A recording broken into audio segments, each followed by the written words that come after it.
Bapak Dr. Su Hendri Pranowo STMSD selaku narasumber dalam kegiatan ini, serta Bapak Ibu dosen dan juga teman-teman mahasiswa beserta kegiatan yang kami hormati. Kami ucapkan selamat datang. Saya selaku MC akan membacakan susunan acara pada pagi hari ini. Yang pertama yaitu pembukaan, kemudian nanti dilanjutkan oleh penyampaian materi, diikuti dengan diskusi dan juga tanya jawab dan penutup. Memasuki acara yang pertama yaitu pembukaan. Marilah kita buka acara ini dengan bacaan basmalah bersama-sama. Semoga acara ini dapat berjalan dengan lancar dan memberikan manfaat yang sebesar-besarnya bagi kita semua.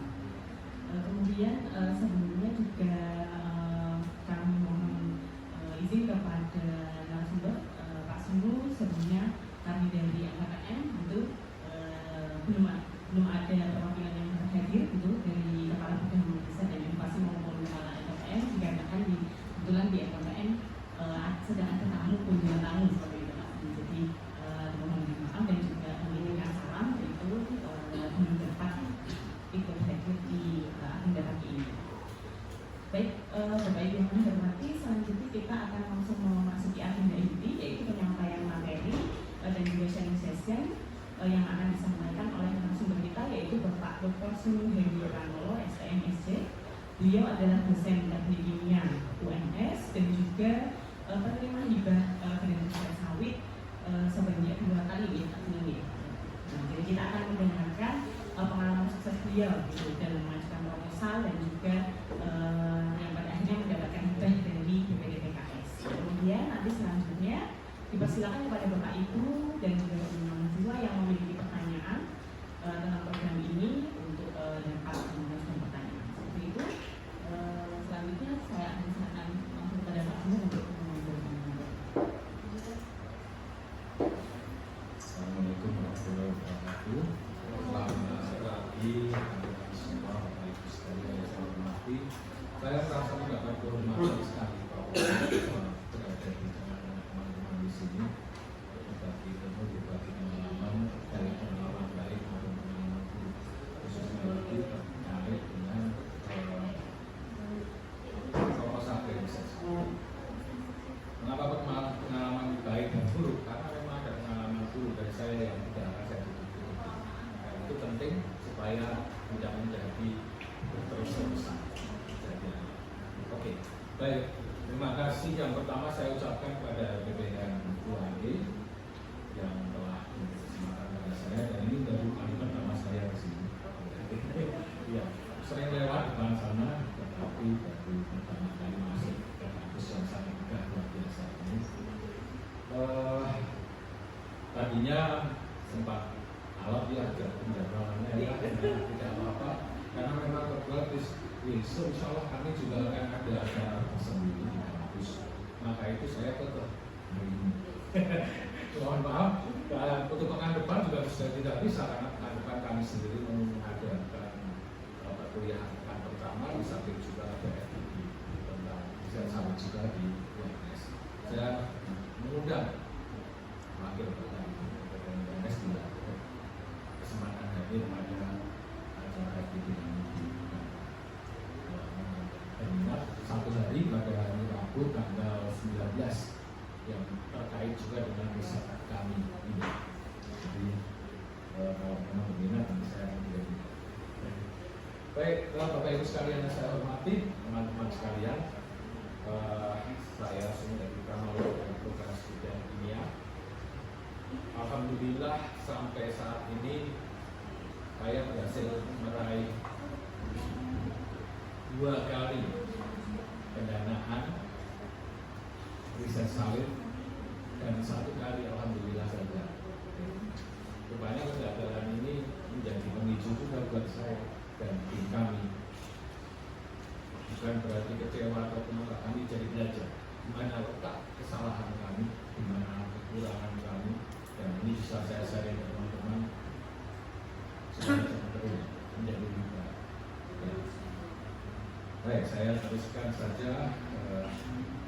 Seperti sudah kita ketahui ya, Grand Riset BPDPKS ini berlangsung sejak K15 sampai dengan saat ini yang sedang berjalan K24 23 dan 24 biasanya ada yang 4 tahun, dan sudah dibuka K25. K25 itu artinya tahun 2025. Biasanya dibuka di bulan Maret, dan ini sudah dibuka. Kalau Bapak Ibu bisa melihat di websitenya, sudah dibuka sampai dengan kalau tidak salah 16 atau 17 Maret. Batas akhir pengumpulan proposal. Nanti akan melalui sekian tahapan, dan biasanya di akhir tahun baru akan diumumkan ataupun ditandatangani kontrak pembangunan. Nah, tujuannya apa? Bisa kita lihat di sana. Tujuannya Krebiset sawit ini untuk meningkatkan produktivitas sawit nasional. Ya, ini normatif sekali ya, saya tidak akan perpanjangkan di sana. Kemudian ada benefitnya. Benefitnya itu antara lain yang paling penting adalah mendukung isu strategis nasional. Jadi nasional, kita sudah tahu ya bahwa sawit ini di Indonesia boleh dikata pesaing kita cuma satu, kota Mesti. Itu pun, wah, mereka juga luar biasa kan? Mereka juga sangat antusias memajukan industri sawit nasional mereka. Jadi karena itu kita tuh juga harus bersaing di tengah tetangga agar sawit ini juga menjadi sebuah komoditas bagi negara kita. Kemudian skemanya luas, menjangkau multisektor. Ada 7 sektor bidang riset sawit yang mendapat prioritas. Nah, nanti kita akan sebut itu. Jadi ada 7, mulai dari masalah teknik, bahkan hukum, sosial, politik. Semua akan terlibat. Semua bisa terlibat di sana. Artinya, kalau tadi saya dengar dari Pak Budias bahwa teman-teman ada yang berasal dari teknik, ekonomi, hukum, bahkan tepat sekali. Tidak ada salahnya ikut berperan serta di sini. Kemudian hal yang tak kalah penting adalah kolaborasi dengan industri. Jadi riset ini bukan sekedar berhenti di laboratorium, namun diharapkan menjangkau sampai industri. Artinya adalah bahwa kolaborasi dengan industri itu menjadi nilai tambah yang sangat positif. Walaupun tidak menutup kemungkinan laboratorium riset juga berpotensi mendapat pendanaan. Kalau kita bicara TKT, mungkin TKT 3 atau 4 ya. Walaupun pada umumnya penerima hibah PNS sawit ini sudah TKT 5, bahkan menuju ke 8 dan 9. Kurang lebih seperti itu. Maka diperlukan keberlanjutan, sustainability. Tidak hanya berhenti di laboratorium, tidak hanya berhenti di ranah jurnal maupun tulisan. Harapannya sudah akan menjangkau ke industri. Karena itu adanya mitra industri sawit ini menjadi sesuatu yang positif lagi. Nah, itu kira-kira yang paling utama dari hibah riset sawit. Bapak Ibu bisa menyaksikan atau melihat judul-judul yang sudah pernah diterima mulai dari K15 sampai dengan K24 ini di website saya. Saya tidak akan menceritakan hanya lebar di sana. Berikutnya ruang lingkup penelitian. Ya, kita tahu problematika sawit ini macam-macam. Ya. Mulai dari teknologi sampai dengan tadi sosial, kebijakan, policy dan sebagainya menjadi ranahnya. Maka saya sampaikan kita semua bisa berkontribusi di sana. Namun pada dasarnya ada 7 topik yang menjadi atau yang diklasifikasikan pendanaan riset sawit ini. Ya, ada 7 topik. Kemudian harapannya ketika sudah ada R&D tadi, yang mana itu sebagian besar didanai oleh sawit, diharapkan memberi solusi adaptif. Dan pada akhirnya tadi saya sampaikan, bila TKT-nya sudah cukup tinggi, maka hasil riset kita ini masuk ke stakeholder. bisa masuk stakeholder dan mulai bisa dipasarkan. Karena itu memang stakeholder menjadi penting peranannya dalam keberhasilan proposal kita nanti.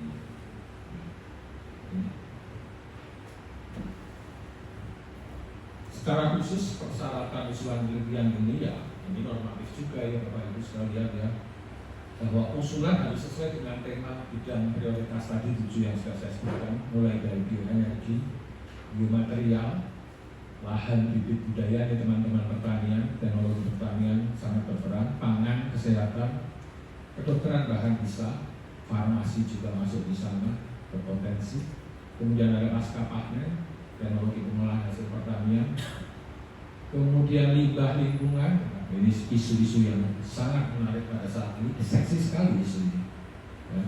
Kemudian tak kalah penting, saya bilang ke mahasiswa, makomnya ilmu di salah satunya yang paling tinggi adalah sosial ekonomi management.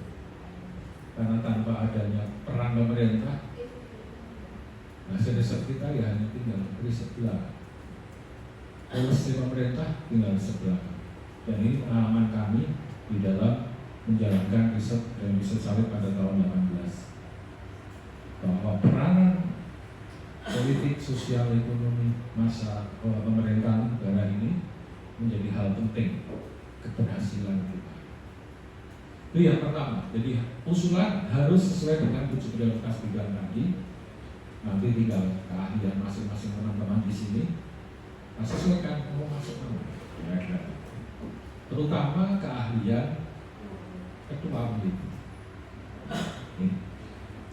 Dan ini nomor 2, tidak sedang atau mengikuti kegiatan akademik. Ini lumrah biasa. Saya pikir semua kita mengetahuinya ya. Nomor 3, diajukan secara kolektif oleh lembaga. Dalam hal ini kalau di sini LPPM mestinya begitu ya. Karena ada tempat lain boleh sebenarnya diajukan oleh fakultas. Gitu. Kalau tidak ada LPPM, contohnya UPN tidak punya LPPM. Ya, jadi mereka mengajukannya melalui fakultas. Bebas saja. Kalau di sini ya, LPPM, UNS juga LPPM boleh. Artinya tidak bisa diajukan sendiri.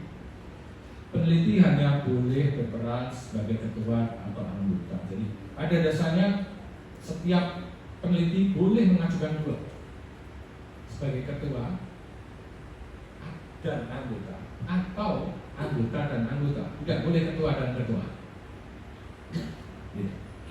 Ditambah lagi satu hal, single funding. Artinya apa? Bahwa honorarium hanya diterimakan pada 1 judul yang diterima. Jika jadi ketua dan anggota, maka honorarium nanti hanya didapat dari salah satu. Di mana yang besar boleh, mana yang kecil ya alhamdulillah. Anggota juga sama demikian juga. Silahkan pilih mana yang akan diberi honor sebagai peneliti. Satunya gotong royong, ikhlaskan. Ya, gitu. Pendanaan maksimal 3 tahun. Ya, tapi rata-rata kebanyakan pengalaman 2 tahun. Ada juga yang 1 tahun, kebetulan saya sekarang mendapat yang hanya 1 tahun karena memang kebetulan saya hanya 1 tahun. Saya tidak akan mengembangkan sampai 2 tahun. Ada teman proposal hanya mengajukan 1 tahun tetapi dinilai kurang oleh komite, kurang, tambah 1 tahun lagi, 2 tahun. Ada potensi itu. Ada yang mengajukan 3 tahun hanya diberi 2 tahun.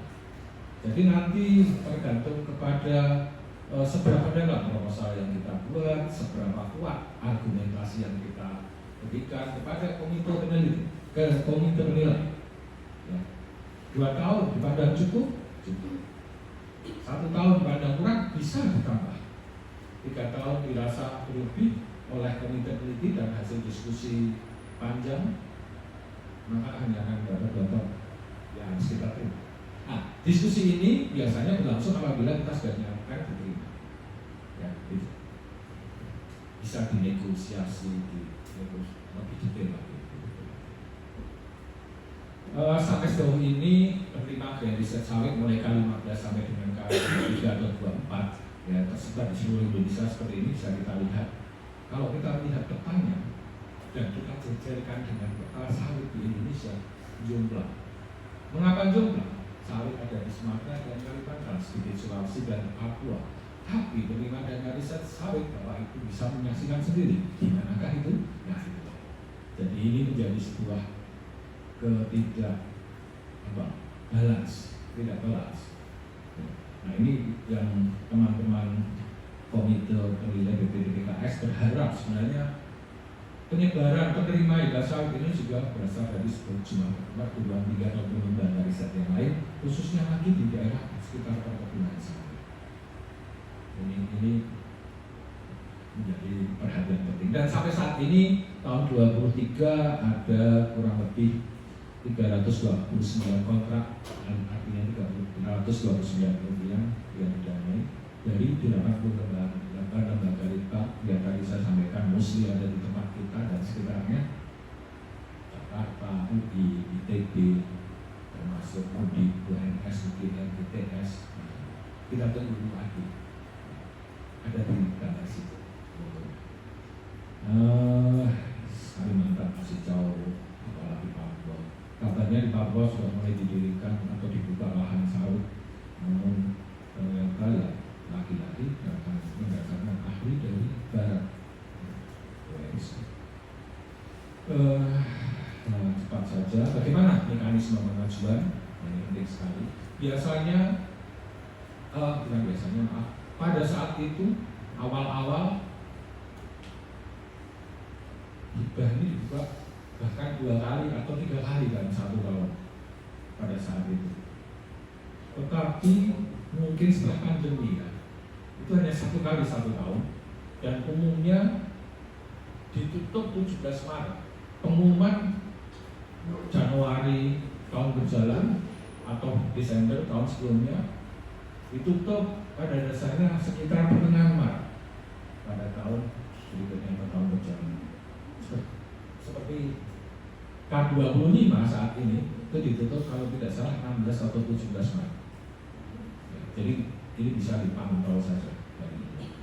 Nah pertama kali tentu saja pengumuman, itu 17 Maret, kira-kira 17 atau 16 Maret kurang lebih itu. Kemudian ternyata yang masuk itu proposal dari tahun ke tahun semakin meningkat Bapak Ibu sekalian. Artinya apa? Peminatan tentang ini menjadi sebuah tren, menjadi sebuah tren. Saya mau sampaikan di sini walaupun peminatnya banyak itu bukan pesaing kita. Andai kata semua proposal itu pantas layak didanai akan didanai semua. Jadi kita bertarung dengan diri kita, bukan dengan teman kita. Beda ya dengan riset dikti dan sebagainya ya, ataupun di universitas. Kita bersaing dengan teman kita. Di sini tidak. BPDPKS tidak ada persaingan dengan kawan ataupun proposal lain. Lebih pada how well we propose the research activities, termasuk outputnya.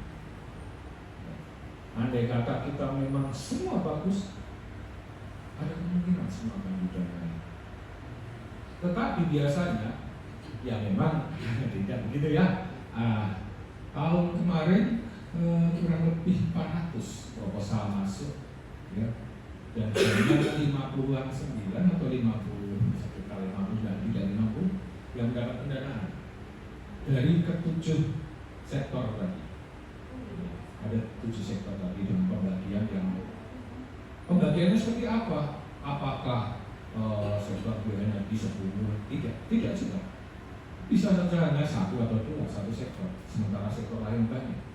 Nah ini sangat-sangat tidak mengikat. Namun pengalaman selama ini pasti lebih dari 100 yang dilakukan di administrasi. Nah ini luar biasa, di administrasi. Karena itu saya paling gampang oleh tim ya.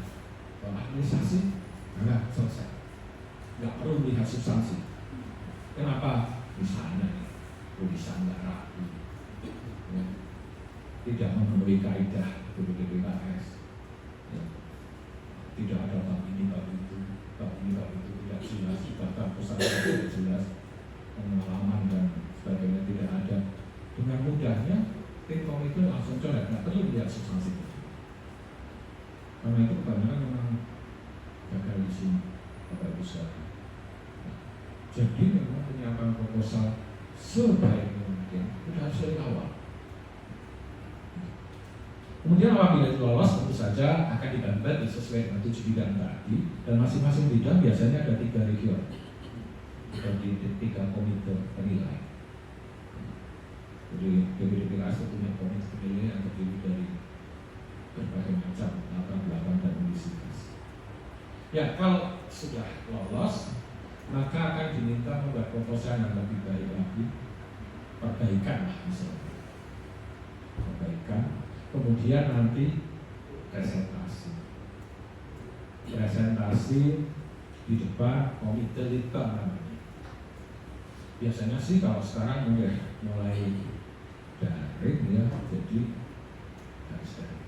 Kalau pengalaman kami dulu ketika pertama kali kami dulu, jadi kami datang ke waktu itu mana ya, lupa saya, Bogor kalau tidak salah, nggak tentu tempatnya.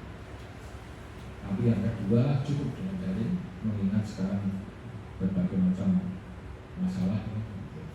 Kemudian setelah presentasi bila memang lolos ya sudah jalan. Namun belum tentu langsung mendapat SK penelitian. Di sana setelah dinyatakan kita lolos, maka kita diminta juga menghaluskan lagi proposal kita, terutama masalah pendanaan. Masalah pendanaan ini sangat krusial karena akuntabilitasnya juga harus jelas. Tidak bisa kita hanya sekedar saya butuh bahan baku ini, saya butuh alat itu, saya perlu ATK, saya perlu ini, enggak. Tapi harus detail. Perjalanan ke sana kemari, perjalanan paling tepat itu memang perjalanan karena dia diatur betul oleh SPM Kemenku ya. Kita harus mengacu ke sana. Tidak bisa tidak. Saya melihat sejumlah proposal ya teman-teman, hanya sekedar perjalanan ke Jakarta, RP 10 juta, apa ini? Jelas lah kan gitu. Jadi harus detail betul. Siapa yang ke sana, berapa orang, berapa lama, SPU-nya bagaimana. Harus betul. Pembelian itu juga harus ketat. Pembelian itu atas dasar apa menetapkan harga sekian. Harus ada tautan. Oh, atas dasar penawaran perusahaan ini, oh atas dasar web ini, oh atas dasar marketplace ini, whatever. Semua atau tidak. Honor juga SPM. Ya. Nah ini kriteria penilaiannya, proposal dan klasifikasi data. Jadi kita bicara substansi berarti ada 4 item yang perlu teman-teman, Bapak Ibu perhatikan secara detail, secara gamblang, terukur. Nomor 1 masalah, tentu saja ya, pemahaman dan tingkat kepentingan terhadap permasalahan tadi seperti apa. Dan mendapat penilaian 15%. Ini diungkap biasanya di dalam bab 1 ya. Bagaimana kita membuat latar belakang, bagaimana kita membuat novel dulu, bagaimana kita menyampaikan bahwa memang ini penting untuk perkembangan riset sawit. Kemudian termasuk diantaranya kapasitas para peneliti. Kapasitas peneliti dan masalah yang ada atau yang kita temukan ini match enggak?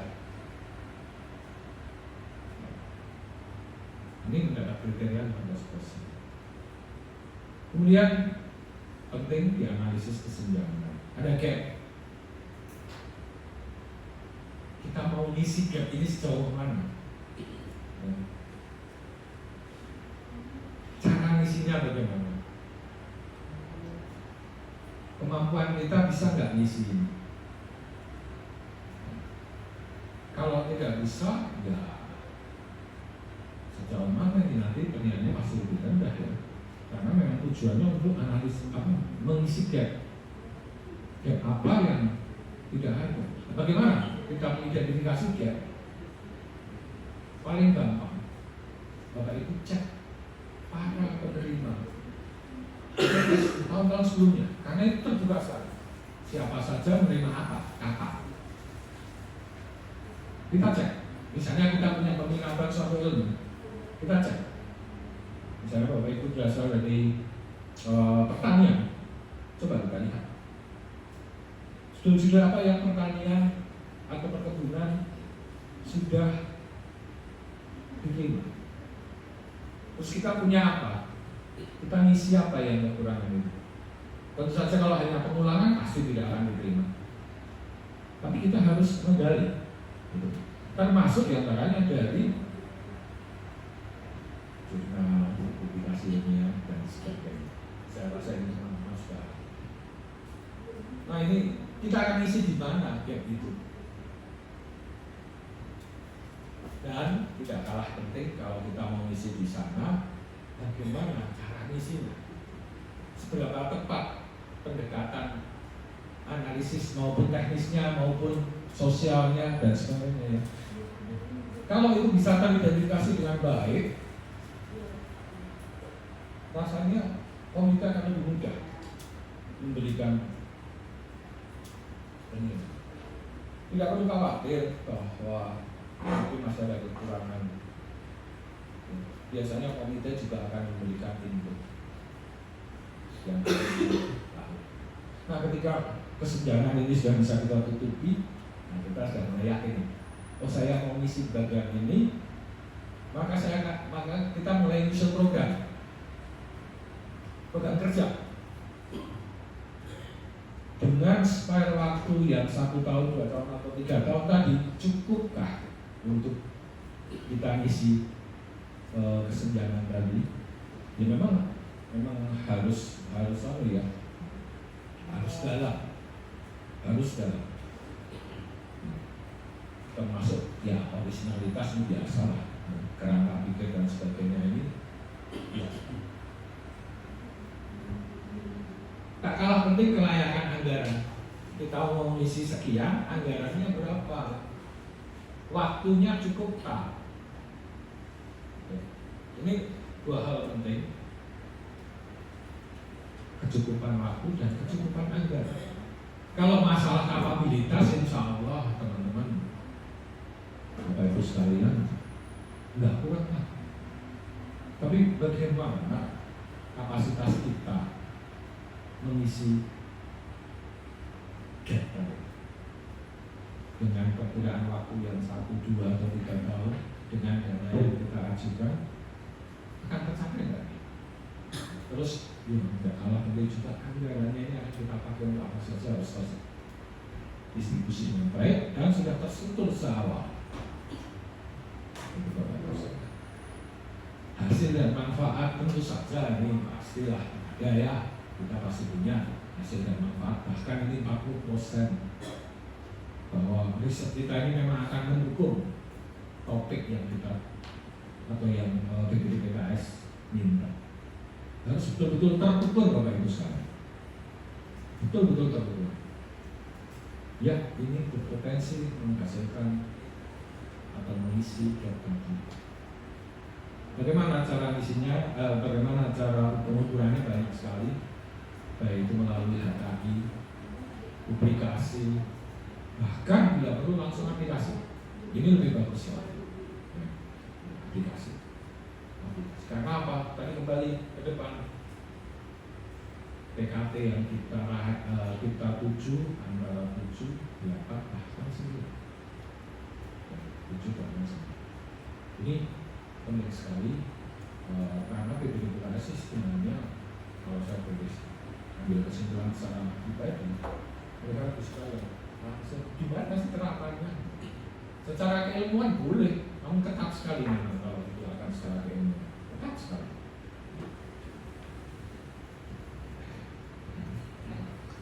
Ini boleh. Dana. Pengajuan dana, tadi waktu sudah 1, 2, 3 tahun dana. Bagaimana dana BPDPKS? Ada distribusinya dan komponen ya Mas, Ibu saya. Yang pertama gaji, honor, kedua alat bahan, termasuk FGD di sana, perjalanan diizinkan dan operasional institusi. Saya bahas satu persatu. Gaji upah honor 30% maksimal ini tidak bisa ditawar. Dan lagi-lagi harus mengikuti SDM Kemenkeu. Ada peraturannya sebagai peneliti, ketua peneliti, anggota peneliti, sebagai petugas lapangan dan kawan-kawan. Semua sudah jelas peraturannya di sana. Maka kita harus menganalisa berapa jam per pekan, berapa bulan dan sebagainya. Ada harga satuannya, tinggal kalikan saja, maka akan ketemu. Ketika lagi-lagi yang namanya anggota peneliti hanya maksimal 7, saya termasuk ketua. Saya mungkin belum menyebut itu, termasuk ketua. Ditambah boleh pembantu peneliti dan kawan-kawan sesuai FPU SDM Kemenkeu. Kalau kita sudah mengacu sana ya aman lah. Gitu. Berikutnya nomor 2 alat bahan FGD dan lain-lain. Ini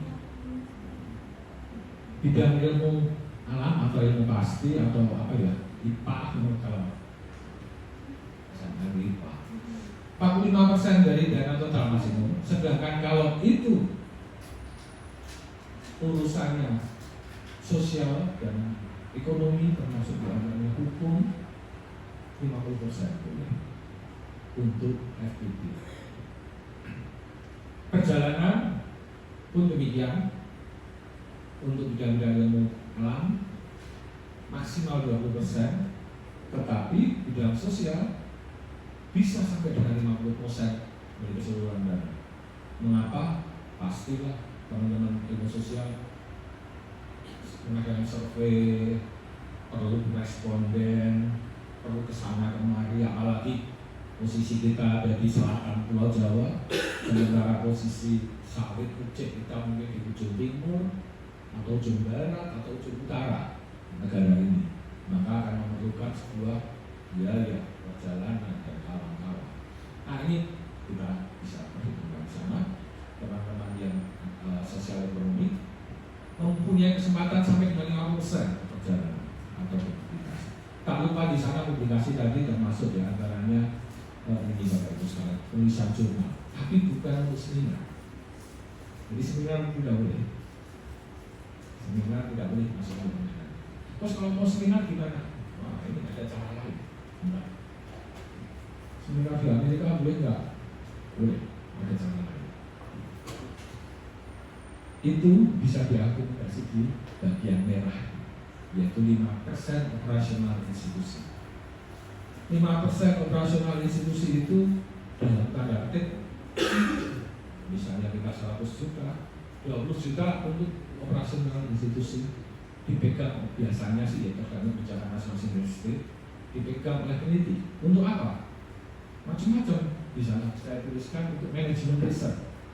Manajemen riset itu artinya misalnya saya harus meng-hire administrasi penelitian saya, SPC, Sumaksura, itu kan saya hire dia dengan 5% tadi. Untuk siapa lagi? Mungkin untuk juga FGD semacam ini yang diadakan di internal kita. Ini boleh didana dari ini. Untuk apa lagi? Biasanya administrasi sih. Atau termasuk ya kata kami perjalanan boleh dari sini. Karena ini 5% ibaratnya BPDPKS ikut mata. Silahkan atur sendiri. Lingkungan universitas, institusi, lembaga penelitian tersebut sesuai peraturan institusi lembaga penelitian tersebut. Jadi kalau kita dapat dana 1 miliar, ya kira-kira 50 juta bisa digunakan untuk itu. Termasuk untuk tadi publikasi seminar. Silahkan gunakan dari situ kalau juga. Bapak Ibu sekalian. Selanjutnya, nah, itu tadi kira-kira apa namanya secara umum gambarannya gitu. Nah, ini saya ingin cerita pengalaman sendiri. Bagaimana pengalaman pendanaan penelitian di BPDPKS dari yang pernah kami ajukan selama ini. kami bersama saya, bersama teman-teman di UNS dan universitas lain sudah 3 kali mengajukan. Yang pertama GNSK 18, alhamdulillah. Apa judulnya? Judulnya demonstrasi unit gasifikasi canang sawit untuk produksi gas membahan bakar, pengganti bahan bakar fosil, pembuatan hot-mix aspal. Nah, gambarnya ada di sana. Kami mendirikan pabrik, betul-betul pabrik, bukan pilot plan apalagi aku. Kami mendirikan pabrik baru kecil. Nah, pabrik kecil ini kami tempelkan di suatu industri lain. Industri lain itu apa? Industri yang setiap hari kita injak-injak dalam jalan raya, hot-mix aspal. Dari hot-mix aspal di depan itu memerlukan energi yang luar biasa, kilometernya atau per ton. Nah, selama ini kita tahu bagaimana energi untuk pembuatan hot-mix aspal salah satunya adalah berapa. Pembuatan aspal itu energinya dari mana? Peraturan pemerintah mengatakan hanya 3 yang sulit. 1, IPO bisa. 2, gas alam LNG. 3, batu bara yang digasifikasi fosil semua. Kami berpikir, wah ini yang bikin peraturan ini sebenarnya ya saya sebagai ilmuwan harus kritis. Fosil semua, 1. Yang kedua, bahan bakar cair dan bahan bakar gas hanya untuk bikin aspal yang tiap hari kita injak-injak. Sayang banget. Ya, sayang banget. Padahal kita punya sumber lain.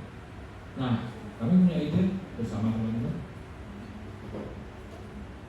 Bagaimana kalau kita berasal dari limbah biomasa yang setempat tersedia. Setempat tersedia itu apa? Ya tentu saja yang urusannya dengan sawit. Nggak mungkin saya pakai sampah kota karena ada urusannya dengan sawit. Kami sawit kami pilih. Canang sawit kami gasifikasi, gasnya kami bakar, hasil api pemanasannya kami gunakan untuk pemanasan agregat, lalu dibikin hot-mix aspal. Terus sebilah jadi selesai. Nah ini kami pasang di Kalimantan Barat. Kalimantan Barat itu di Skadal, tepatnya di Kabupaten Skadal, kira-kira ya 250 km dari Pontianak arah timur. Kami punya industri di sana. Bekerja sama dengan pemilik aspal mix ini. Jadi kami titip, Pak, tolong deh, saya punya ini. Mereka sangat welcome. Kenapa? Bapak Ibu tahu, hot-mix aspal itu 1 ton. Itu perlu berapa liter? Ayo, tahu nggak? Untuk bikin hot-mix aspal pemanasan itu 12 bahkan sampai 15 atau 16 liter. Harga berapa? 20.000 di daerah itu. Berapa ribu tadi? 300.000 lebih. Anggap saja 300.000 atau 250.000. Nah, kami adakan riset kesana kemari dan sebagainya. Ketemu hilangkan yang 15 liter tadi, ganti dengan canang sawit. Berapa canang sawit kami perlukan untuk mengganti tadi? Kira-kira anggap saja 50 kg saja. 12 sampai 15 liter diganti dengan 50 kg canang sawit. 1 kilogram ya. Waktu ini riset diadakan tahun 18, 700 rupiah. Anggap saja 1.000. Berapa jadinya? 50.000. Saya potong berapa? 200.000. Anggap saja dipotong dengan tambahan karyawan, investment cost ya untuk alat ini. Alat ini jika invest, umpama produksi hot-mix aspal itu jalan lancar, 6 bulan kembali modal. Tidak perlu menunggu tahun, 6 bulan. Yang nunggu setengah tahun. Kembali modal. Berapa bisa hemat? Tambah 1 tenaga kerja. Kami pernah menghitung analisis ekonomi. Kalau dari sisi bahan baku saja kita hemat 150.000 sampai 200.000. dipotong macam-macam tadi, depresiasi dan sebagainya, anggap saja 50.000 sampai 100.000, saya punya untung 100.000 per ton. 1 kilometer jalan kelas desa saja, lebar 5 meter, 6 meter, berapa perlu? Itu Mbak. Kami pernah menghitung kurang lebih 1 kilometer bisa hemat 100 sampai 150 juta rupiah. Apa yang bisa kita peroleh? Ya, ada hal positif banyak. Satu, hemat uang. Hemat uang itu artinya apa? Artinya kita bisa membangun jalan lebih panjang dibanding hanya kalau menggunakan minyak. Jalan yang akan kita bangun dengan uang yang sama, kita dapat jalan lebih panjang. Itu nomor satu yang paling kelihatan. Atau sebaliknya, anggaran pembangunan jalan bisa kita potong. Dua cara. Itu dari sisi duit, dari sisi teknis, ya. Dari sisi yang lain, paling dekat adalah sisi lingkungan. Dari sisi lingkungan, jelas kita tahu fosil tadi minyak IDO, CO2-nya kita ganti dengan yang disebut biomasa yang menurut orang-orang pintar di dunia itu CO2 netral. Bisa menurunkan potensi CO2 dari waktu itu, semoga saya tidak salah ingat detailnya, saya lupa, 62 kilogram CO2 per ton bermix aspal menjadi hanya 28 kilogram CO2 per ton bermix aspal. Artinya turun kalau tidak salah 60% ya CO2-nya. Mengapa masih ada CO2 teremisikan? Ya karena masih ada yang menggunakan IDO. Apa itu? Bukan untuk produksi aspal, tetapi lebih banyak untuk transport. Transport apa? Transport agregat, transport mix aspalnya sendiri dari tempat pabrik ini ke yang akan kita gelar. Itu kan masih pakai truk berbahan bakar IDO. Ya itu harus kita hitung dong. Nah itu ternyata mereka menyisakan 28 kg CO2 ekuivalen per ton bermix aspal. Dari satu sisi, dari sisi kualitas aspal, kami menggelar ini menjelang pandemi atau sekitar pandemi ya, tahun 20 atau 21 kalau salah ya, sekitar itu. Saya berkunjung ke lokasi ini pekan lalu atau 2 pekan lalu. Saya lihat jalan yang dibangun masih bagus. Artinya kualitas tidak mengalami gangguan, tidak mengalami penurunan secara keteknikan.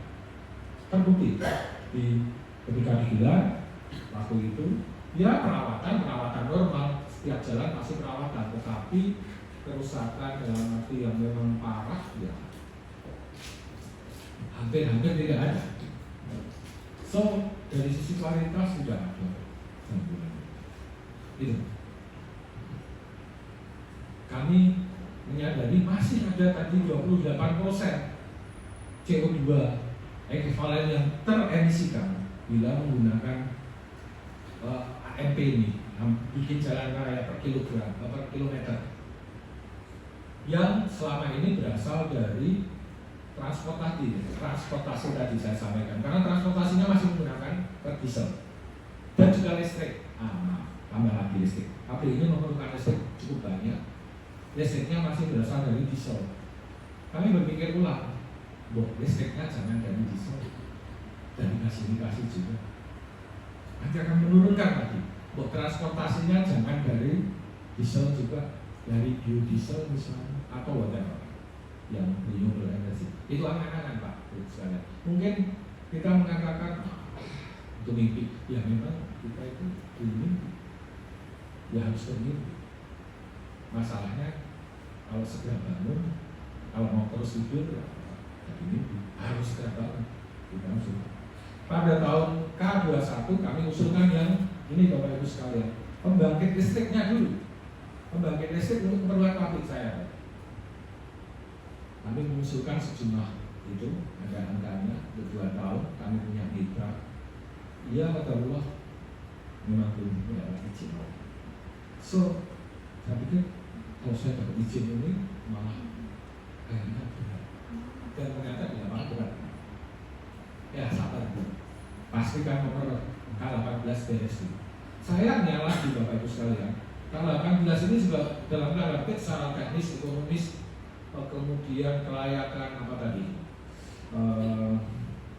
lingkungan sosial beres. Satu kelayakan yang belum saya bisa capai, kelayakan hukum alias kelayakan politis. Kalau ini sudah bisa kita jalankan, artinya apa? Melalui peraturan menteri ataupun turunannya. Siapa yang rugi, Pak? Penyalur IDU. Karena IDU jadi nol. Ya jelas mendapat keuntungan dong. Mereka nyaman. Nah ini artinya apa? Polisi pemerintah ataupun kekuatan pemerintah di situ harusnya main. Kami sudah berusaha secara teknis dan seterusnya sampai dengan secara lingkungan sosial kami sudah tutup itu semua. Artinya kami sudah penuhi. Hukum belum. Kementerian belum bersedia ACC.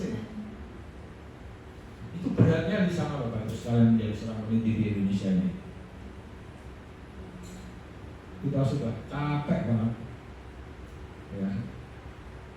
Teknis terbukti, seminar kesana kemari sudah, jurnal nggak kurang-kurang di 1. Kalau Ibu bisa lihat di 1 nggak kurang.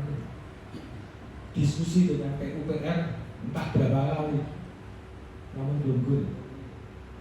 Saya tidak tahu. Nah itu tantangan bagi kita. Berikutnya tadi yang kedua K21 memang ya lebih baik saya nggak diterima aja deh, jangan diterima. Kalau diterima saya nggak yakin keberhasilan. Ya alhamdulillah. Tapi kita nggak boleh menyerah Bapak sekalian.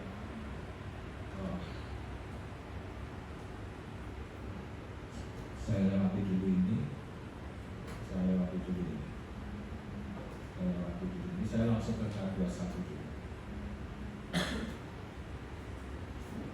Nanti kembali ke sana.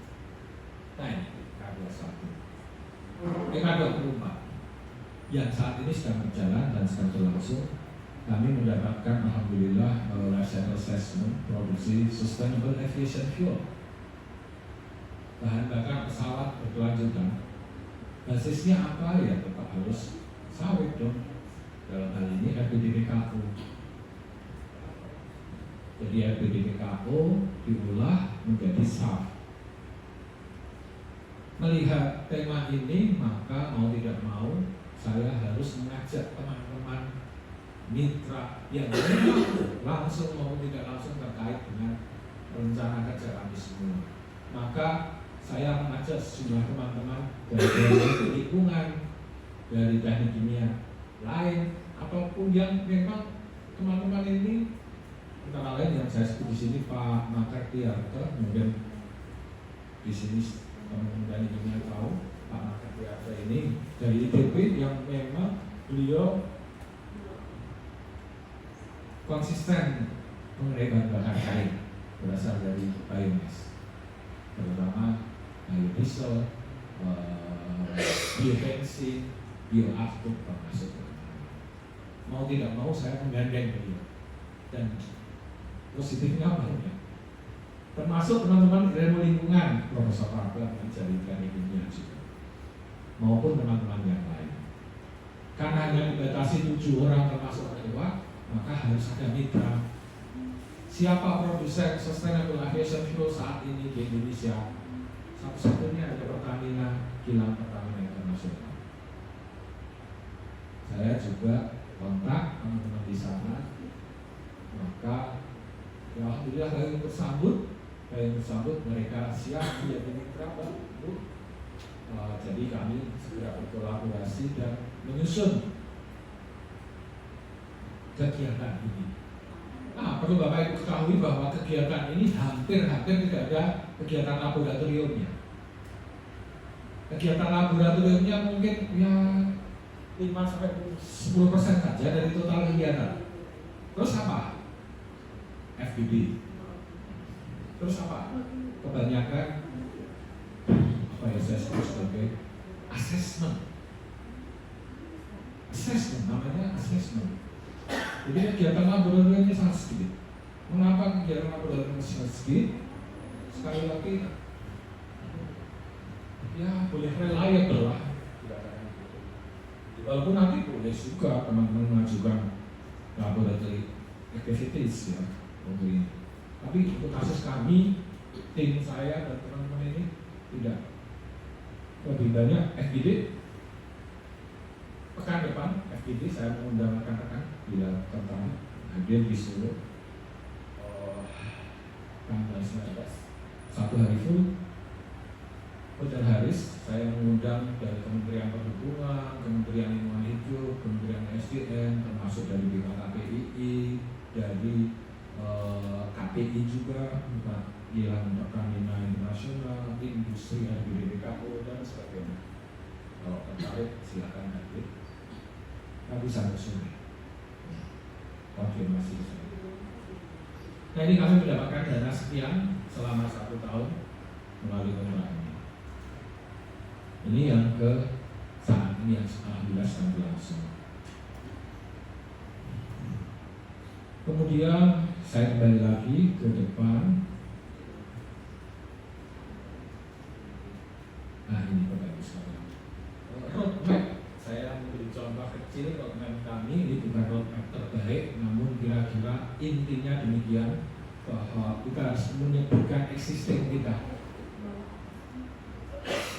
bahwa kita punya pengalaman, kita punya pengetahuan, kita punya landasan bergerak, baik itu tim pengusul maupun mitra. Jangan lupa ya. Apa saja tim pengusul tadi saya sampaikan, dari teknik kimia, mungkin dari teknik lingkungan, mungkin dari hukum, whatever. Harus kita tulis, masing-masing mempunyai kompetensi. Dan mitra, mengapa kita pilih mitra itu? Misalnya tadi saya mitra Pertamina, ya pasti saya menunjuk dia karena dia satu-satunya produsen sustainable aviation fuel. Saya juga menunjuk mitra dari perusahaan RBDPKO. Ya alhamdulillah, teman-teman saya juga di sana sini banyak. Salah satunya yang sangat membantu adalah BKKPI. Mestinya teman-teman wajib khususnya teknik kimia banyak yang menjadi anggota BKKPI.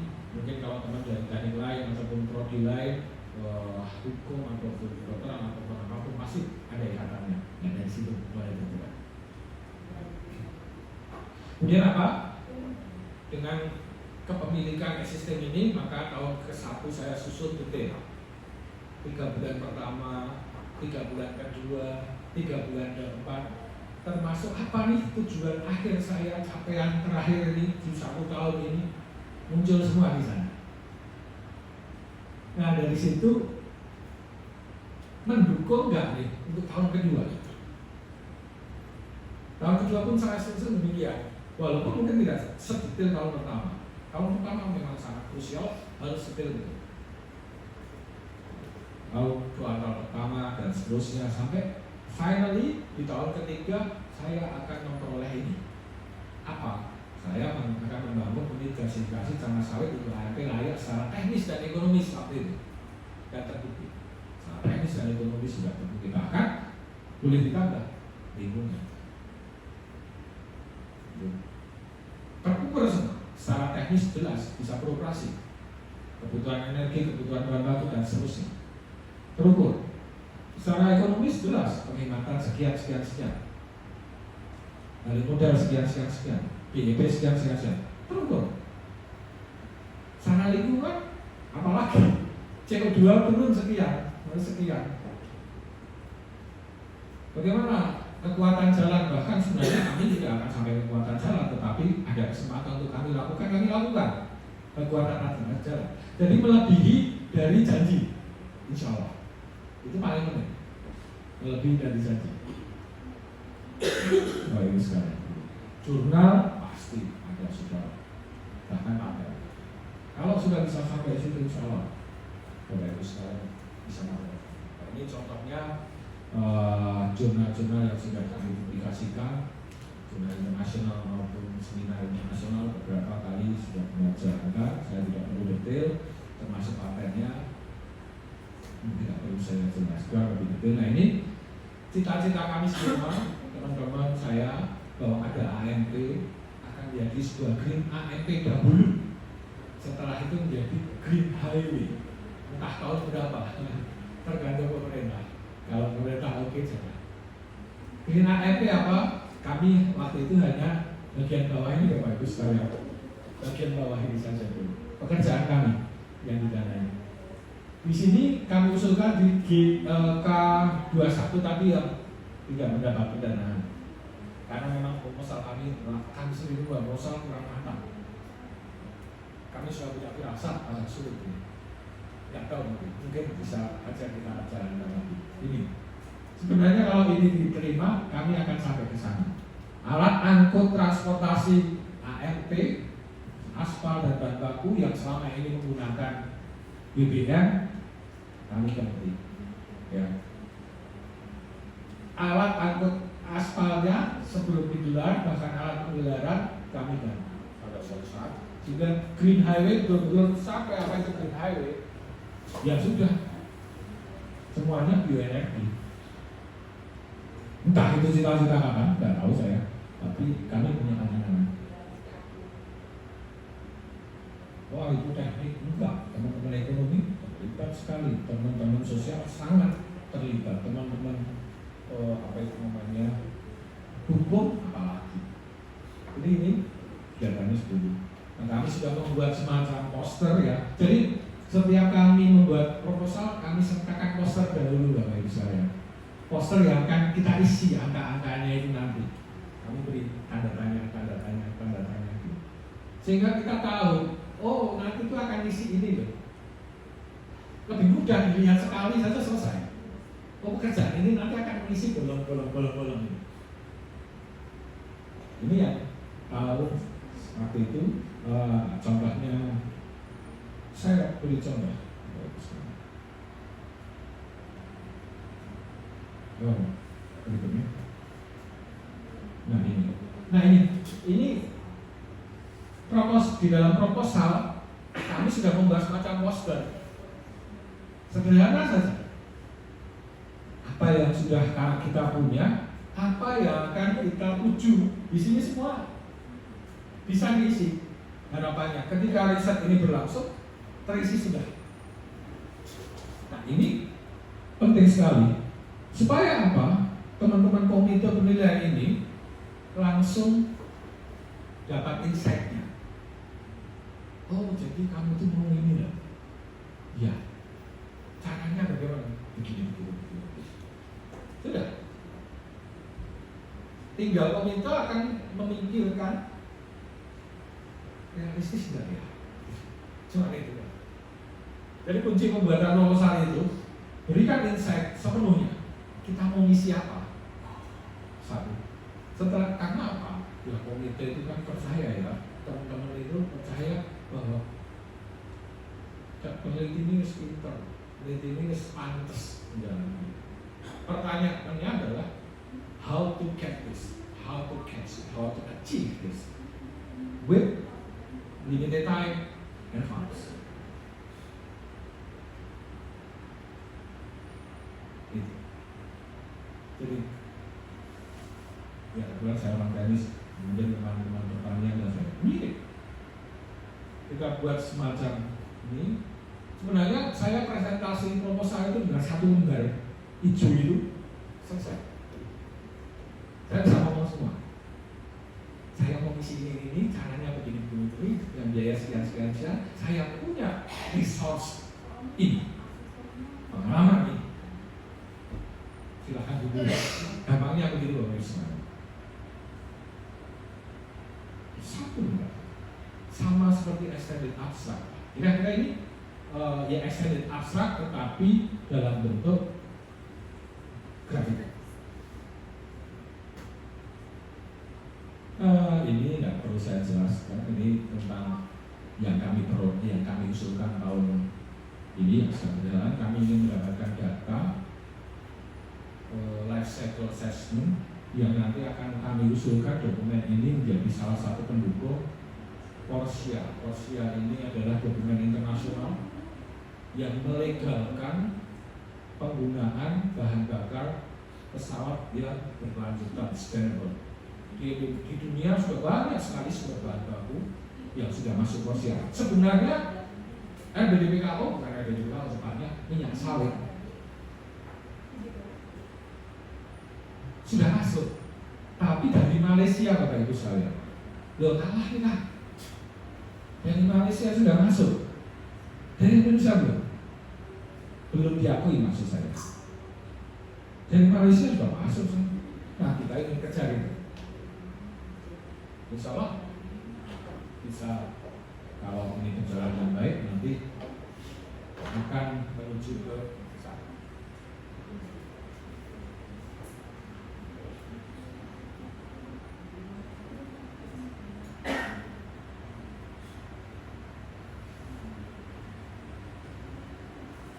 Selanjutnya, rencana kerja yang tadi saya sampaikan, Goyang sedikit. Sambut ya.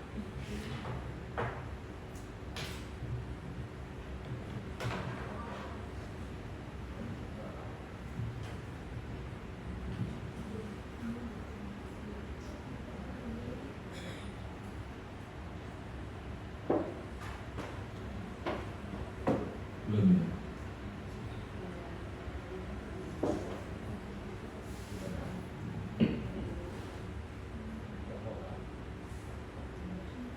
Saya harus ulangi.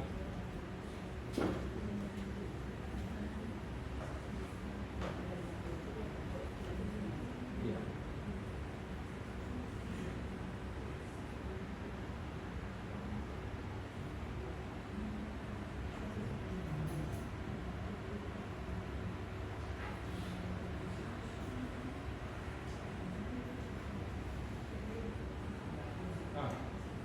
Baik Bapak Ibu sekalian, rencana kerja.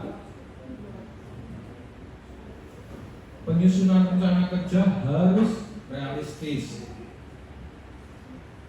Dibuat dalam bentuk tabel, misalnya saya usulkan 12 bulan. Kapan mau detail Bapak? Jadi Bapak Ibu detail apa saja sih yang mau saya lakukan? A, B, C, D, F, G. Kapan mau dilakukan dan mengapa di situ dilakukan? Itu menjadi sebuah pemikiran penting yang nanti akan diungkap oleh komite, mau tidak mau begitu. Tak kalah penting dana. Ada tadi persentase pendanaan sekian. Terus yang jarang dilakukan oleh pengusul proposal, lakukan terus oleh pengusul. Itu yang grafik di atas. Grafik apa itu? Grafik pemakaian dana. Kapan mau pakai dana itu dan berapa banyak? Itu tidak pernah Pak proposal itu muncul. Tapi kalau Bapak Ibu sudah pernah pengalaman proyek pekerjaan sesuatu, pasti itu muncul semacam revised. Capek, tuliskan. Saya perlu dana ini sekian karena ini pada saat ini karena begini. Harus sudah terencana kapan saya menggunakan dana, seberapa banyak, untuk apa, mengapa. Nah, kalau itu sudah terpenuhi, maka akan kelihatan yang biru di atas itu adalah pemakaian dananya, yang merah kumulatifnya, bahwa pada hari ini saya sudah menghabiskan sekian. Pada akhirnya 100% habis di tahun akhir tahun. Ya, teman-teman yang biasa proyek pasti hafal itu, pasti perlu itu. Kenapa itu harus muncul? Karena ini nanti urusannya dengan BPJS itu mencairkan dananya kapan. Nah, uniknya kalau biasanya pemerintah, DIY dan sebagainya kontrak Berapa persen dulu Bu? 80%. Terus yang 20% kapan muncul? Kapan? Hah? Setelah selesai. BPDWS tidak? Bapak mengajukan X, ya biasanya 60% bagian. 60% muncul pertama. Nih 60% kamu kerja. Yang 40% kapan munculnya Bapak? Ketika 60% Bapak menyatakan 1 bulan kemudian sudah selesai, 40% diturunkan saat itu sudah. 1 pekan 60% sudah selesai, 40% diturunkan pada hari ke-10. Lah, grup lain gimana? Tidak usah ngurusin grup lain. Kita ngurusin grup kita. Gitu ya. Terus gimana pertanggungjawab? Ya buat pertanggungjawabannya 60%. Begitu beres, pertanggungjawaban selesai, ya selesai. Lah, tapi baru 11 bulan muncul, kamu selesai. Ya 11 bulan harus diajukan. Tapi 1 bulan kemudian harus 100%. Nah itu istimewanya itu. Nyaman tidak? Tidak harus menunggu semua ngumpul dulu sama belum selesai sini. Kamu sudah harus bekerja, tapi enggak. Jadi begitu Bapak Ibu selesai, laporkan, tagihkan berikutnya. Wait. Lah ini 100% sudah selesai pada bulan ke-8, padahal jadinya 1 tahun itu lebih bagus. Tinggal menunggu closing saja 12 bulan. 4 bulan lainnya nganggur. Bisa nyari proyek lain. Ya iya. Kok saya senang begitu? Oh proyek. Nah, gitu. Bapak Ibu sekalian ya. Jadi terus ada penting lagi ini Pak, pengeluaran ini akan kelihatan menggunakan apa? Menggunakan apa? Apakah tidak kelihatan? Jelas kelihatan juga, tapi nggak enak. Munculnya dalam kita Bapak langsung tahu siapa kebutuhan apa yang paling banyak. Cuma lihat barangnya saja cukup. Secara cepat tahu kapan dikeluarkan, tahu berapa banyaknya. Itu yang paling penting. Dan mengapa segitu? Sebenarnya ini lumrah-lumrah saja, tidak ada yang istimewa menurut saya. Tidak ada yang istimewa karena proyek apapun akan begini. Hanya kalau proposal riset itu kebanyakan tidak melakukan. Karena kita sudah dikunci apa? Tadi 80%, 20%, 50% setelah pertanggungjawab selesai pada sekian. Lalu dikunci gitu. Amin. Bebas. Walaupun terbatas. Berikutnya Bapak Ibu sekalian, nah ini yang sangat disenangi oleh BPDPKS kalau pemerintah kita sudah komersialisasi, menuju arah komersialisasi, dan mitra dan sebagainya. Juga alhamdulillah saya nomor 14 ini sudah sebenarnya ya tadi siap komersialisasi tergantung Dirjen Bina Marga, jalan dan jembatan, ACC. Kalau tidak ya akan begini terus. Sampai sekarang ya kurang lebih 15 atau 20 sedikit ya itu dari judul yang 300 sekian itu hanya 15 atau 20 yang bisa komersialisasi.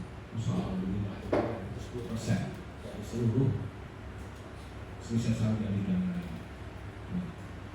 Terakhir kesimpulan, belum terakhir kurang satu. Kesesuaian tertib ini lebih penting, tentu saja sesuai dengan sawit. Aplikatif, nah tadi aplikatif, ada nilai tambah untuk kelapa sawit dan fokus peningkatan TKP dan seterusnya. Ya, kolaborasi walaupun tidak harus, tapi akan ada nilai tambah dan mitra. Kolaborasi antar institusi. Alhamdulillah dua yang didanai saya kolaborasi terus dengan swasta. Nah, saya ingin melihatkan hasil penggelaran ANV di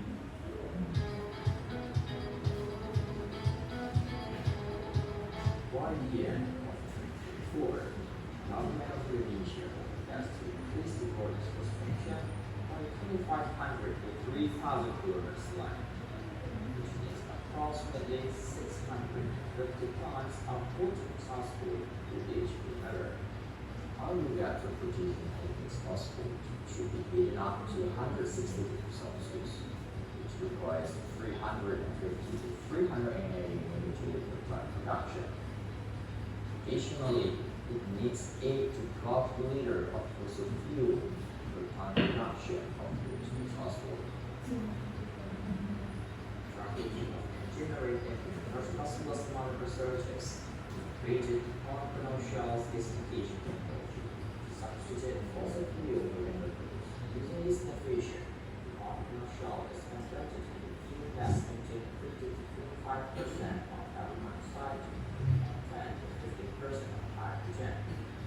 After cooling and cooling down the gas, its calorific value is about 5.5 and 6.4 millijoule per unit cubic. In line with that, this innovation might reduce carbon emission by 4% and diesel fuel per ton of fossil production. In addition, about 80% of commercial gasification unit is constructed using domestic components. Also, this innovation includes job vacancies for technicians, operation, and maintenance. It needs 40 to 45 kilograms of carbon shell to produce 1 ton protein transport and generates 10 to 15 kilograms of soil residue as char. This might be a raw material of biochar, which is feasible to be a soil condition upon completion. The construction cost of offshore certification cuts off the energy cost, from 500 to 75,000 per ton of protein transport, depending on the fleet's prices. Last but not least, this innovation dramatically supports the achievement of the Sustainable Development Goals, which declare circular of the Directorate General of Highways, and also the National Energy Policy in terms of renewable energy application.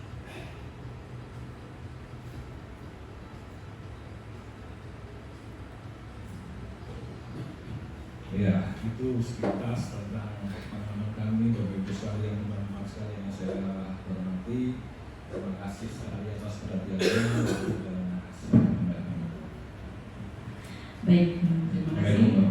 Waalaikumsalam warahmatullahi wabarakatuh. Baik, sebelumnya kita berikan aplaus terlebih dahulu. Terima kasih Bapak Sul atas materi yang disampaikan. Selanjutnya langsung saja kita masuk ke sesi diskusi dan juga tanya jawab. Dipersilakan kepada Bapak Ibu. Ya, mungkin satu persatu dulu saja langsung dijawab ya.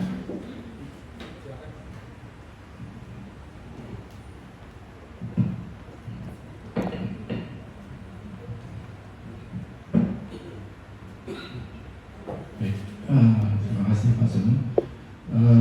Untuk saya yang kebetulan di 2021 atau 2022 ya, saya agak lupa, kami juga mengajukan Pak GLS, tapi ya memang belum lolos ini, belum lolos. Ini menjadi skema yang istilahnya membuat saya penasaran ya, mungkin ada 3 ya Pak yang ingin saya tanyakan. Yang pertama, di skema GLS ini kan juga tadi disampaikan oleh Pak Sunu bahwa stakeholder ini menjadi penting ya. Mitra industri menjadi satu penilaian yang istilahnya yang penting seperti itu. Nah, kalau saya sendiri Pak Sunu jadi juga insya Allah mengajukannya di tahun ini, dan kami punya bayangan ada 2 mitra. Yang pertama adalah mitra industri, mitra perkebunan sawit, dan juga yang ini yang ingin saya tanyakan, memungkinkan tidak Pak? Misal kami ya ingin istilahnya manufacturing alat yang kami kembangkan ini menjadi istilahnya lebih apa ya, lebih kokoh lah, lebih bisa diterima di standar industri seperti itu Pak. Nah, maka kami membutuhkan mitra untuk manufacturing. Nah, itu apakah diperbolehkan, dan kemudian nanti kalau di administrasi persyaratan seperti apa? Yang pertama itu. Kemudian yang kedua adalah terkait dengan kepemilikan kekayaan intelektualnya Pak. Nah, dari tadi juga sudah ada ya sertifikat paten dari yang dihasilkan oleh Pak Sunu. Nah, ini kepemilikannya seperti apa Pak? Apakah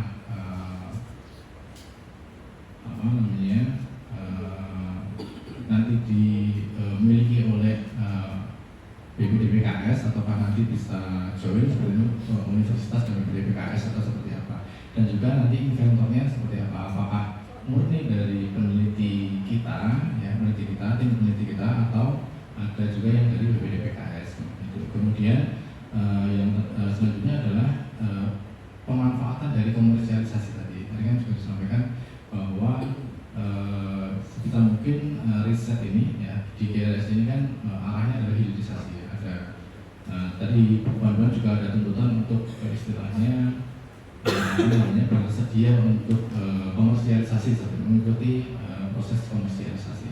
Nah, untuk pemanfaatan komersialisasinya seperti apa yang sudah terjadi, kan mungkin ada investor, kemudian apakah ini nanti akan bagi hasil komersialisasinya, ataukah ini akan kekayaan intelektualnya akan dibeli atau seperti apa? Nah, mungkin itu saja dari saya. Terima kasih. Langsung ya Pak ya.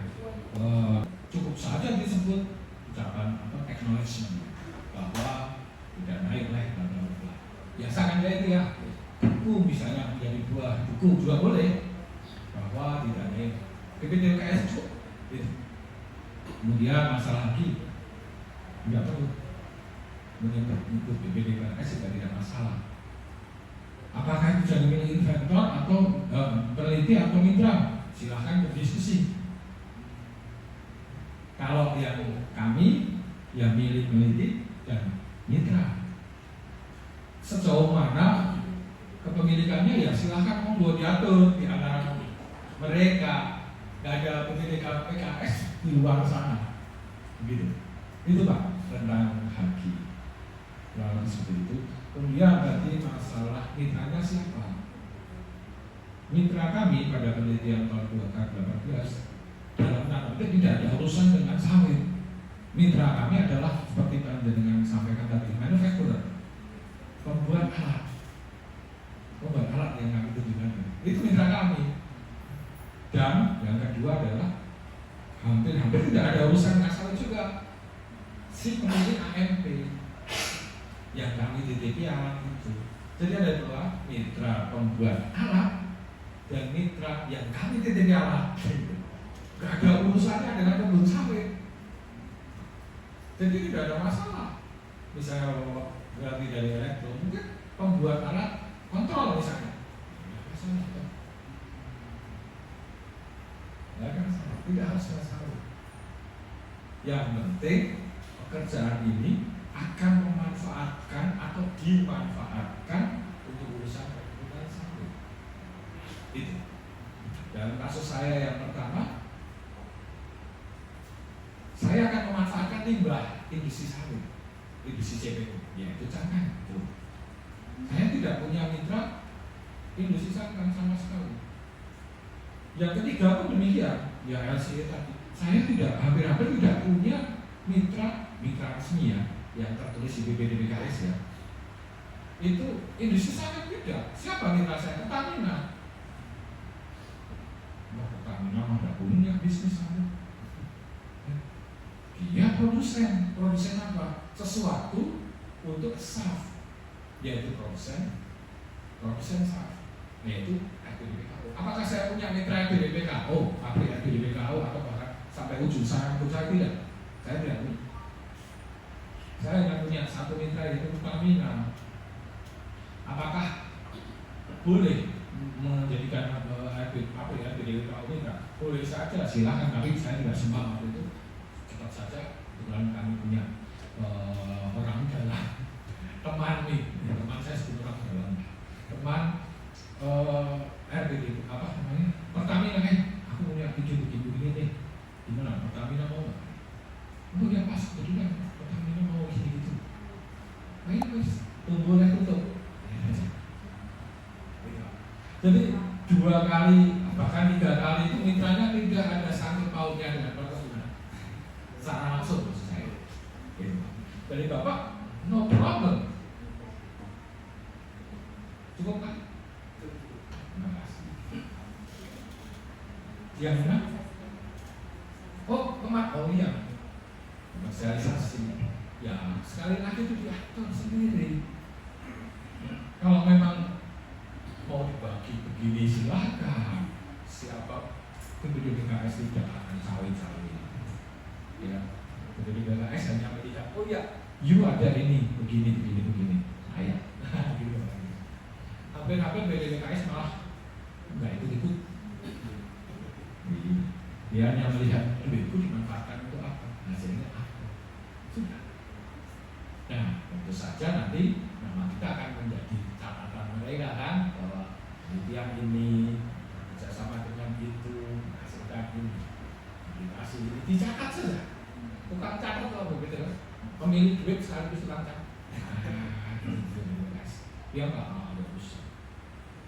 Gitu Pak. Oke, sedikit Mbak. Yes. Jadi kan tadi ada 15 yang sudah komersialisasi itu ya, kan ada investornya dan sebagainya. Nah, investornya ini dihubungkan oleh BPKS atau tidak? Bagus. BPKS pada dasarnya tidak menghubungkan. Ada yang namanya AII, Asosiasi Inventor Indonesia. Nah, biasanya mereka yang ada. Berarti kita nanti tergabung di AI dari ya? Oke. Oke. Biasanya teman-teman yang masuk ke BPKS, saya masuk menjadi menerima pendanaan itu oleh AII dan memang berhasil dan memang layak untuk komersialisasi akan dijamin. Kira-kira gitu. Terima kasih Pak Asep. Oke, lanjut.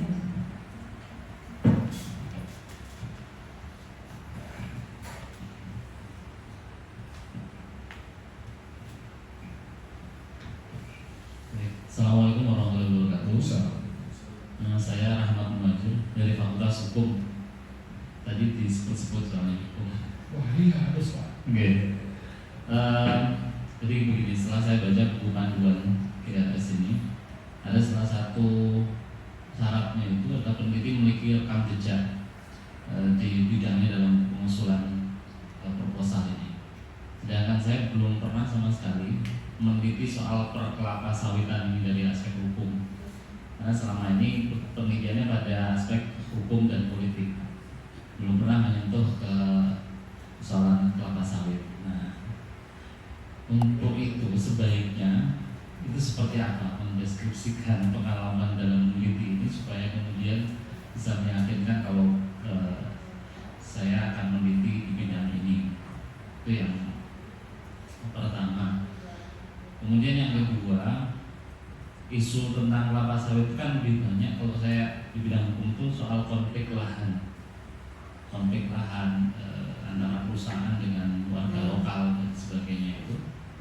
Nah, kalau kita menyentuh ke wilayah itu, masalah konflik lahan, pengadaan petani plasma dan sebagainya, itu isu yang sensitif.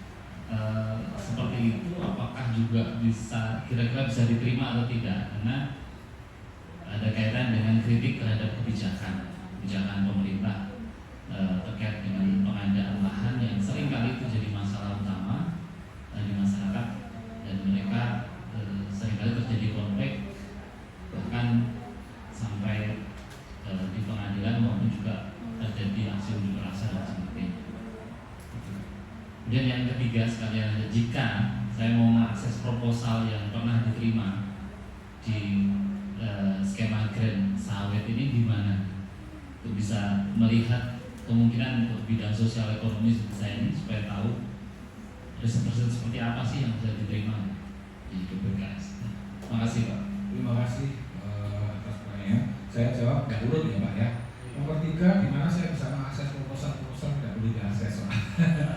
Jadi, tapi judul-judul yang pernah diterima bisa dilihat di website BPKS. Ya, kecuali kalau ada teman itu yang punya proposal yang dibeli bahkan ya. Tapi pada intinya, formally proposalnya tidak bisa diakses oleh itu masalah.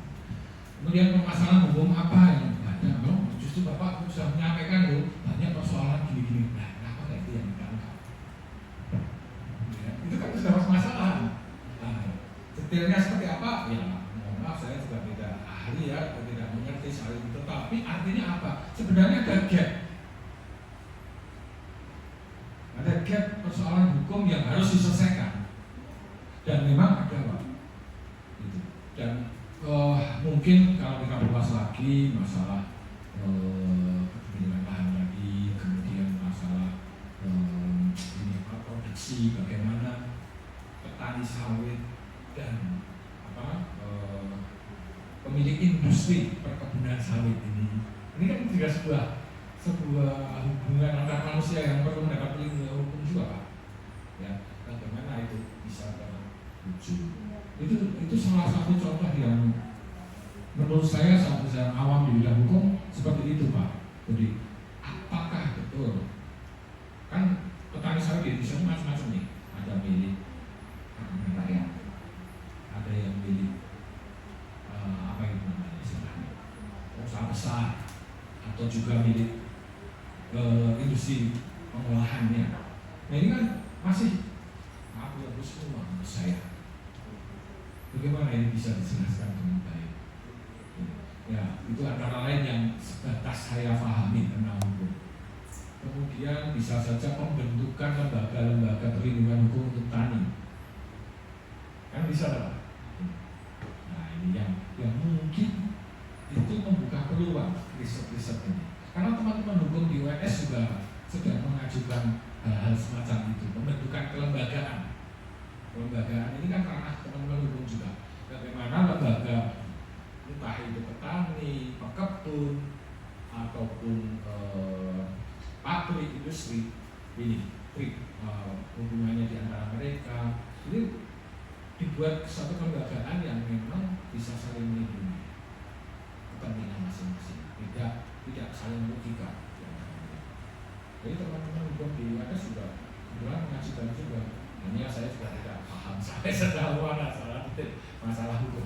Soalnya hukum sawit ini kan, aduh, gitu. Kontra dan pro-nya banyak sekali. Salah satu teman-teman, mohon maaf bisa menjawab detail Bapak, jadi karena gimana.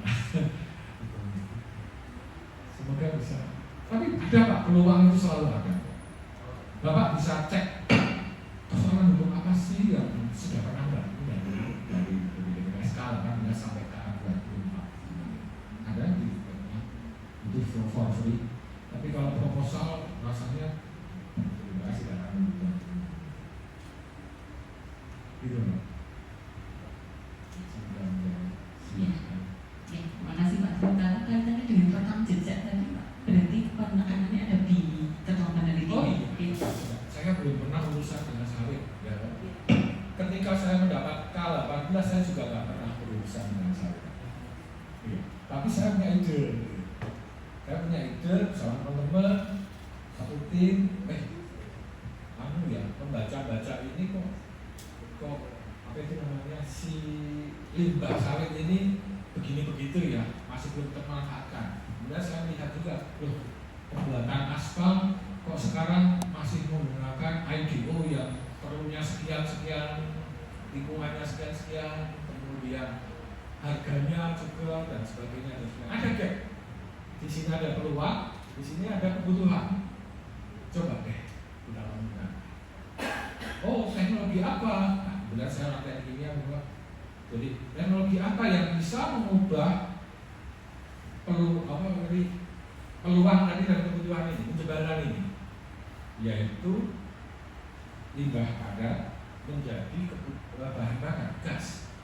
Nah, saya dan teman-teman punya rekam jejak yang namanya teknologi gasifikasi, pengubahan bahan baku padat, bahan bakar padat menjadi bahan bakar gas bersih. Kami punya rekam jejak nih Pak hal ini. Kami punya rekam jejak, tapi nggak ada urusannya dengan sawit. Iya, teknologi yang saya tawarkan untuk pemecahan masalah ini, begitu Pak. Oh ya, ini diklop, ini dikawinkan bisa nih. Ya wes, jadi kami kawinkan Bu. Nah, kami naiknya. Ya, sekarang gitu. Iya, jalan. Nah, kalau Bapak mengaku belum pernah urusan sawit ya nggak apa-apa dong. Tapi kan pasti ada persoalan yang mirip serupa dengan keahlian Bapak yang bisa itu yang paling penting Bapak Ibu. Jadi rekam jejak itu tidak harus selalu sawit enggak. Gitu Pak, semoga. Baik, terima kasih Pak Sulu. Mungkin ada lagi dari Bapak Ibu, dipersilakan. Yang ini.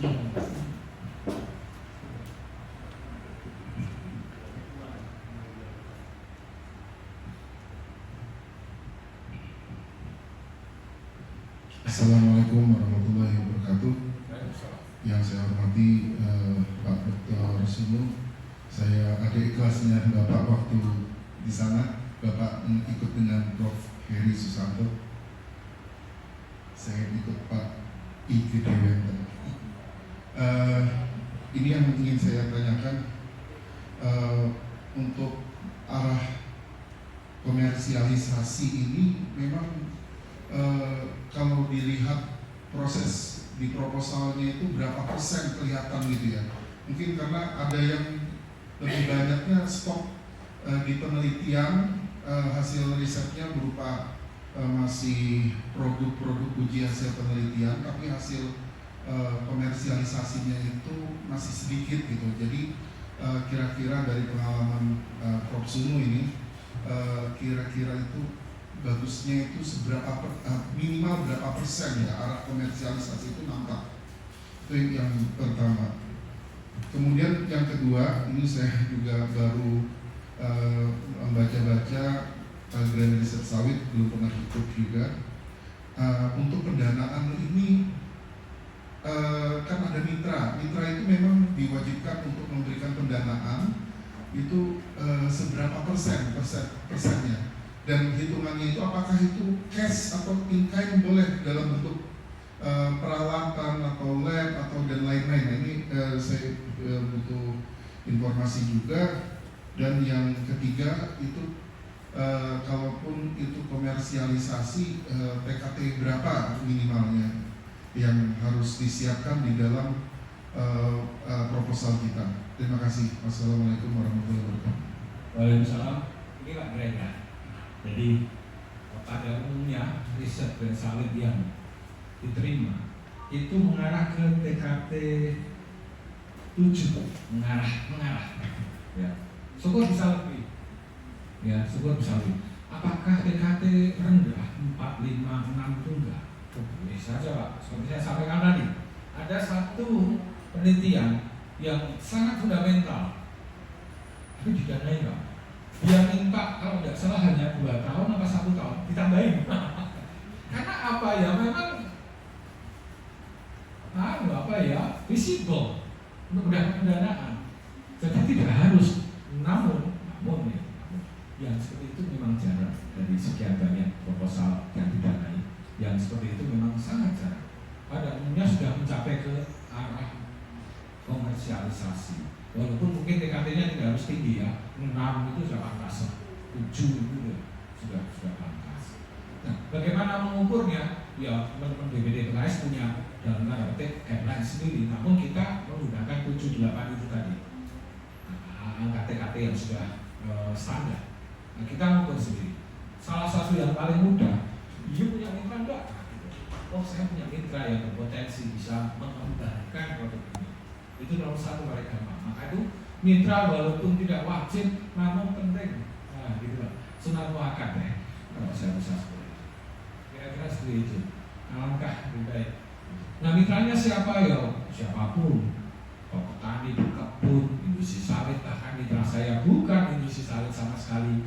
Mungkin kalau teman-teman hukum mitranya bisa pemerintah daerah setempat misalnya, atau operasi atau lembaga apapun, LSM juga boleh. Jadi tidak ada batasan Bapak. Jadi silahkan cari mitra yang memang pantas. Kontribusi mitra apa? In cash atau in kind? In cash boleh, in kind ya tidak masalah. Berapa banyak? Banyak boleh, menurut juga boleh. Pokoknya bebas, penaknya gitu lah. Yang penting sekali lagi accountable. Mitra saya yang tahun GNSK berapa tadi? K18 itu ya lumayan investnya maupun income-nya. Tapi bisa terhitung, bisa terukur. Saya punya mitra industri ini dan dia sanggup. Tentu saja nanti ada perjanjian Bapak. Maka itu nanti salah satu lampiran proposal adalah kesiapan mitra dalam hal berkontribusi di situ. Kemudian di dalam pendanaan juga ada kolomnya mitra, in cash, in kind. Berapa in cash, berapa in kind. Menurut tidak masalah, tapi ya tentu saja akan digunakan yang akan diperhatikan, bukan digunakan, salah saya. Karena ini bukan masalah menang atau kalah, tapi masalah layak atau tidak. Jadi sekali lagi waktu itu, ini proposal, saya menang proposal, ini bukan perlombaan. Nah, kalau ini perlombaan dengan diri sendiri. Gitu. Saya harus baik, orang lain nggak usah perhatikan. Nah, jadi income berapa, monggo komunikasi dengan kita. Yang pertama, saya tadi komunitas saya lumayan besar kontribusinya.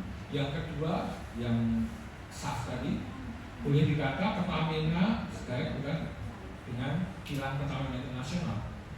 In cash-nya nol, tapi in kind-nya dia akan misalnya dalam bentuk penyediaan resource, kesempatan kami berkunjung ke pabriknya, keterbukaan data. Mungkin ya kalau Pak Sun kalau berkunjung ke pabrik silakan pakai mes kami, itu termasuk in kind-nya, misalnya begitu. Tapi sama sekali dalam rupiah hampir tidak ada untuk yang itu. Yang pertama ada, kalau yang pertama ada, misalnya nih Pak, misalnya kan kebetulan mitra saya adalah mitra manufaktur. Ya, saya perlu dimanufakturkan alat gasifikasi ini. Alat gasifikasi saya perlu A, B, C, D, E, F, G. Misalnya, saya tanya pada mitra, gimana mitra mau kontribusi di mana? Oh saya di F. F itu apa? Tenaga kerja sekian. Tenaga kerja untuk apa? Tenaga kerja untuk ngelas, untuk nyambung, untuk potong, untuk angkut, misalnya begitu. Untuk instalasi free. Artinya bukan free. Diinkaitkan, dirupiahkan. Boleh saja Bapak. Kebanyakan kalau mitra kami itu ya dalam bentuk tenaga kerja. Seperti Pertamina tadi.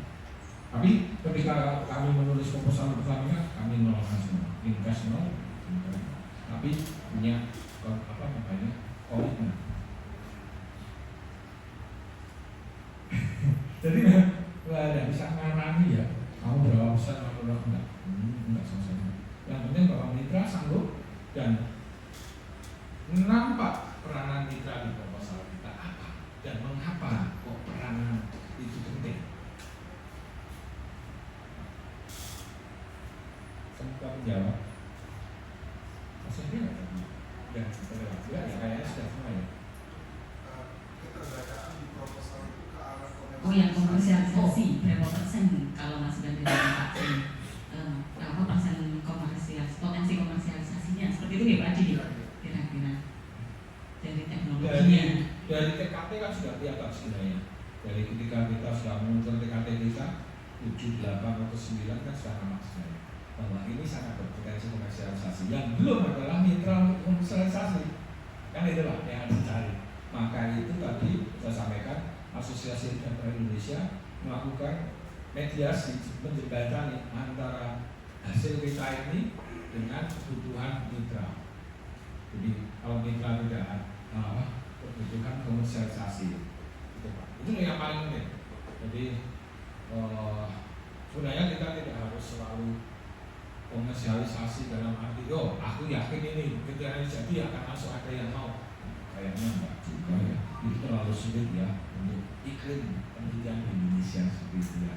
Yang ada sih 1-2 dari sekian banyak ini yang bisa, tapi ya persentase-nya kecil. Yang pasti kita bisa jamin bahwa pengukuran PKT kita tepat, terus ada potensi bahwa ini kalau mau dijalankan akan begini penilaiannya. Harus kuantifikasinya jelas Pak. Contohnya tadi saya bahwa kalau ini mau diizinkan pemerintah, maka potensi bagaimana ini itu terukur dengan baik. Ketika itu terukur dengan baik, ya orang kan sudah bisa membaca, memprediksi. Oh ya, kayaknya laku nih. Gitu. Maka harapannya kadang-kadang kita memang sebagai peneliti di industri di perguruan tinggi dari sebuah riset ini memang masih belum bisa melihat dengan jelas siapa sih yang membutuhkan kita dan siapa dan di mana dan seperti apa perjanjian-perjanjiannya. Teman-teman AII itu akan sampai ke sana, akan menghubungkan, tidak hanya menghubungkan mesti 3 bulan, hanya kenal kita, wah, itu dikenalkan sampai dengan naik, ketemu naik, ya, bahkan diawasi. Artinya ada perjanjiannya, kemudian bagaimana kelanjutannya itu kalau AI rasa-rasanya akan sangat berlapis. Gitu Pak. Ada lagi? Sudah terjawab semua ya Pak Adi. Ya. Mungkin karena kita baru satu juga Pak Sulu, kita cukupkan ya sampai di sini. Monggo. Oke. Baik, Bapak Ibu peserta dan juga narasumber, alhamdulillah kita telah memasuki di akhir acara, ya. Dan tidak terasa sudah jam 11 juga. Baik, sekali lagi kami ucapkan terima kasih kepada Pak Sulu atas pemaparannya dan juga kepada Bapak Ibu peserta, gitu ya. Harapannya tentu nanti melalui kegiatan ini bisa mendorong, gitu, atau memotivasi Bapak Ibu yang nantinya akan mengajukan. Tadi saya cek di website ternyata sampai 21 Maret Pak Sulu untuk yang tahun ini. Ya. Jadi masih ada waktu, ya Bapak Ibu, monggo bisa mempersiapkan proposal terbaiknya. Gitu. Baik, Bapak Ibu hadirin yang kami hormati, kita telah sampai di akhir acara yaitu penutup. Marilah kita tutup agenda ini dengan bersama-sama mengucapkan hamdalah. Saya mewakili tim bidang riset dan inovasi LPPM UAD mengucapkan terima kasih yang sebesar-besarnya khususnya kepada narasumber dan juga para peserta yang telah berpartisipasi hari ini. Kami juga memohon maaf apabila terdapat banyak kekurangan dan juga keterbatasan dalam penyelenggaraan kegiatan ini. Demikian saya mohon izin untuk mengakhiri. Wassalamualaikum warahmatullahi wabarakatuh. Waalaikumsalam. Semoga